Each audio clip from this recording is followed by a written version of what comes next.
जय जय जय जय जय अमीन, जय अमीन, जय अमीन। तुगलकी फरमान वापस लो, वापस लो, वापस लो। तुगलकी फरमान वापस लो, वापस लो, वापस लो। तुगलकी फरमान वापस लो, वापस लो, वापस लो। अमीन एकता जिंदाबाद, जिंदाबाद, जिंदाबाद। अमीन एकता जिंदाबाद, जिंदाबाद, जिंदाबाद। जो मुरेठा चौधरी है, मुरेठा चौधरी सम्राट चौधरी, उसके दरवाजे पे गए थे कि हम लोगों को काम से निकाल दिया गया है, हम लोग अब क्या करेंगे। कोई आश्वासन न देते हुए हम लोग पे लाठी चार्ज किया, 3 किलोमीटर दौड़ा दौड़ा के मेरे साथी को मारा। ये कहाँ तक न्याय है। आप मीडिया बंधु से हम कहना चाहेंगे कि इन काम को देखिए, हम लोगों को फिर से काम पे वापस किया जाए। नमस्कार, मैं प्रवीण और आप देख रहे हैं डेमोक्रेटिक चरखा।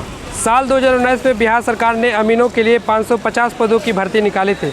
उसके बाद से लेकर आज तक ये लोग संविदा अमीन के तौर पर बिहार सरकार में कार्यरत थे। सरकार जून 2024 में एक आदेश पत्र जारी करती है और कहती है कि अगले आदेश तक आप लोगों से काम नहीं लिया जाएगा। उस समय से ये लोग आज तक सड़कों पे हैं। आज हम लोग पटना के गर्दनी बाग के धरना स्थल पे मौजूद हैं। संविदा अमीन के लोग पिछले 17 दिनों से लगातार धरना पे बैठे हुए हैं। देखिए हमारी यह खास ग्राउंड रिपोर्ट।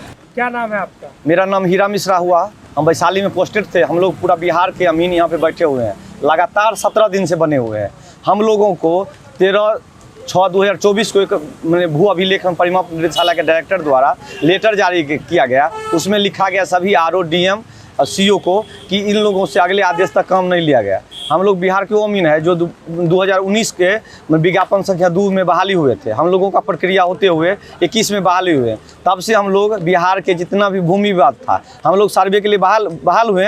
लेकिन अमीन सरकार की किरकिरी होने के कारण, मैंने बिहार में भूमि विवाद बढ़ने के कारण, क्राइम रिकॉर्ड बढ़ने के कारण हम लोगों को अंचल में दिया। हम लोग लगातार जो सरकार की भूमि विवाद था उसको निपटाने का काम किए। 20-20 साल का जो भूमि विवाद जेसी का मामला था उनको निपटाने का काम किए। इलेक्शन ड्यूटी हो, बाढ़ हो, जो भी हो उसमें किए। लेकिन 4 साल के बाद एक फरमान जारी होता है, हम लोगों को काम पे रोक लगा दिया जाता है। इसके लेके हम लोग सरकार से बार बार मांग कर रहे हैं, मंत्री के यहाँ, मुख्यमंत्री के यहाँ, सभी पदाधिकारी के यहाँ दौड़ रहे हैं, लेकिन हम लोगों का कोई सुनने वाला नहीं है। हम लोग 8 दिन पहले गए थे, आप मीडिया बंधु देखे होंगे कि हम लोगों को मैंने जो मुरेठा चौधरी है, मुरेठा चौधरी सम्राट चौधरी, उसके दरवाजे पे गए थे कि हम लोगों को काम से निकाल दिया गया है, हम लोग अब क्या करेंगे।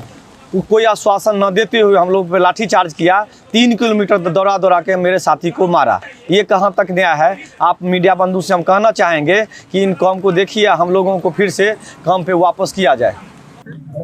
हाँ, अभी तो फिलहाल डेली आना और डेली जाना है धरना पे। 14 तारीख से हम लोग लगातार यहीं पटना में स्थित हैं और यहाँ धरना प्रदर्शन दे रहे हैं सरकार के खिलाफ जो आदेश निकला है, और मांग कर रहे हैं सरकार से कि हम लोग जो मतलब जिस स्थिति में थे, पहले 72 स्थिति में थे, संविदा पर थे, 14,250 रुपया सैलरी पर मंथ मिलता था, फिर भी किसी तरह गुजारा अपना चलाते थे। लेकिन अब तो सेवा से निकाल करके अगले आदेश तक कहा कि सेवा से अगले आदेश तक आप लोगों को कार्य नहीं लिया जाएगा। अंचल में जो पदस्थापित संविदा सर्वे अमीन, तो अब तो और हम लोगों का स्थिति बदतर करके रोड पे लाके खड़ा कर दिए हैं विभागीय पदाधिकारी लोग। अब हम लोगों का भूखमरी का स्थिति है। अब हम लोग कैसे अपने परिवार को, अपने बच्चे को मतलब भरण पोषण करेंगे। ये चुनाव के बाद ही सरकार ने ऐसा फैसला किया। कारण है ना भाई साहब, ये मैं सोच रहा, अगली बार आपने कवर किए थे, हम देखे थे, आपको बहुत बहुत आभार और धन्यवाद। चुनाव के समय में यह घोषणा इसीलिए किया गया है, लगता है कि ये सरकार ये अमीन लोगों को अग्निवीर घोषित करना चाहते हैं और चाहते हैं कि सरकार हमारे विरोध में ये 550 अमीन विधानसभा चुनाव लड़े। और वो चाहते हैं तो हम आपको चैलेंज करना चाहते हैं कि आप अमीन को मजबूर ना करें, आप अमीन को परेशान ना करें। नहीं तो पूरे बिहार के अंदर में 243 सीट है ना, लेकिन हमारे पास संख्या उसका 243 के सीधे दुगुना है। पूरे बिहार के विधानसभा 25 के चुनाव में अगर हम लोगों के अधिकार के साथ हनन हुआ, हम लोगों को न्याय नहीं मिला, तो पूरे बिहार के विधानसभा के 243 सीट पर चुनाव लड़ाएंगे अमीन संघ की तरफ से। और इनकी तानाशाही रवैया को, इनके एक एक विधायक को हराने का काम करेंगे और बिहार के गद्दे पर अमीन संघ बैठेगा। और जो जितना अमीन के साथ अन्याय हो रहा है उसके परिवार को और पूरे बिहार के गरीब किसान मजदूरों को और हम युवाओं के लिए पूरे अमीन संघ सोचने का काम करेगा। उनके सिस्टम को हिला देंगे, उनकी ओछी मानसिकता को हिला देंगे, उनकी तानाशाही रवैया को हिला देंगे। और ये मजबूर कर रहे हैं, फिर भी हम अभी शालीनता पूर्वक अपने अधिकार की बात कर रहे हैं। हम अपेक्षा भी करते हैं कि सरकार हमारे समस्याओं को, हमारे दुख दर्द को, हमारे कष्ट को देखे और निदान की मार्ग निकालने की कृपा प्रदान करे। सब भगवान के पास चल रहे, क्या करेंगे? घर जा ही नहीं रहे, 17 दिन से यहीं पर है, कंटिन्यू धरना प्रदर्शन में बैठे हुए हैं। हम लोग का घर नहीं अब तक मुंह देख रहे हैं, फिर किस मुंह से घर जाए? हम किस मुंह से हम लोग घर जाए? किसको दिखाने का जाए? क्या करेंगे आप लोग ऐसे? आप लोग का कोई जब तक सरकार मेरी बातें नहीं मानेगी तब तक हम लोग धरना पर बैठे रहे। आगे क्या करेंगे? उम्र नहीं बची है जॉब करने अभी दूसरा में कोई नौकरी अप्लाई करने के लिए।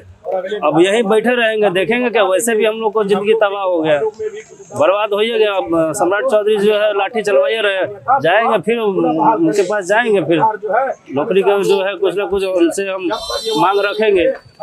पुनः हम लोग धरना स्थल की ओर एक दूसरे दिन जा रहे थे।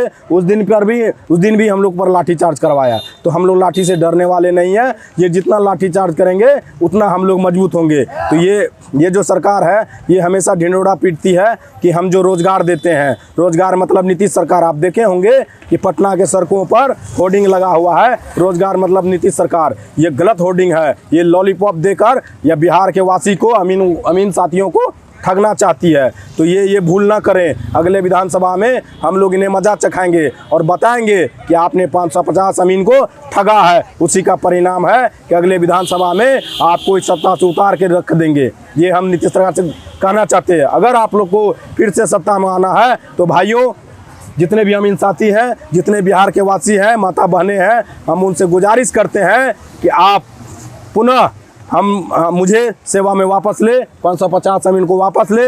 नहीं तो अगले विधानसभा में हम सभी माता बहनों से गुजारिश करेंगे कि इस डबल इंजन की सरकार को सत्ता से उखाड़ फेंकने का काम करें। तो देखा आपने, पिछले 17 दिनों से ये लोग धरना स्थल पे धरना दे रहे हैं। इनकी मांगे हैं कि संविदा के तौर पे जिस तरह से ये लोग पहले से काम कर रहे थे उसी तरह से फिर से इनको बहाल किया जाए। साथ ही नौकरी को परमानेंट करने की भी मांग कर रहे हैं। आपको हमारी ये पूरी रिपोर्ट कैसी लगी हमें कमेंट करके जरूर बताएं। साथ ही इस तरह की तमाम खबरों को देखने के लिए हमारे चैनल डेमोक्रेटिक चरखा को जरूर सब्सक्राइब करें। धन्यवाद।